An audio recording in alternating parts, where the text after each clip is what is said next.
সবাই যদি একটু পিছন থেকে নেই তাহলে সবাই নিতে পারবে।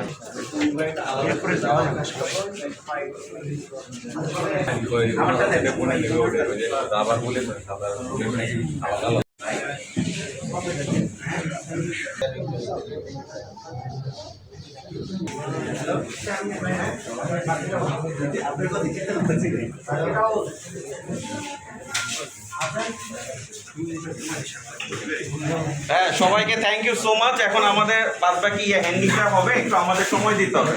কাইন্ডলি আপনারা নেক্সট 1 মিনিটসের মধ্যে কাইন্ডলি কমপ্লিট করে আপনাদের বাইরে লাইট রিফ্রেশমেন্ট আছে, ওইখানে আপনারা চলে যেতে পারেন। হ্যাঁ, থ্যাংক ইউ সো মাচ। আপনারা কাইন্ডলি যেতে পারেন।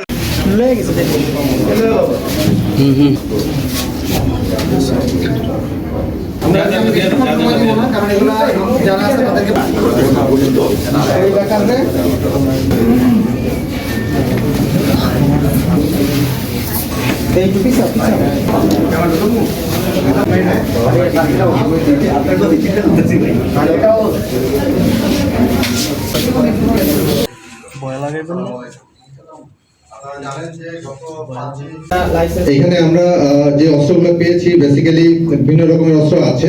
সরকারি অস্ত্রের বাইরেও অবৈধ অস্ত্র হয়তো বা থাকতে পারে, যেটা নির্ণয় পরবর্তীতে পুলিশ সুপার কার্যালয় থেকে করা হবে। সেটার সঠিক তথ্যটা আমরা দিতে পারবো না এই মুহূর্তে। তৎপরতায় উদ্ধার করা হয়েছে এবং আমরা একটা সময়সীমা দিয়েছিলাম যে এই সময়সীমার মধ্যে যদি কেউ যদি জমা দিয়ে যায় তাদেরকে কিছুই বলা হবে না, এবং আমাদের ক্যাম্পে এসে অনেকেই জমা দিয়েছে। সো এটা দুটোই ছিল।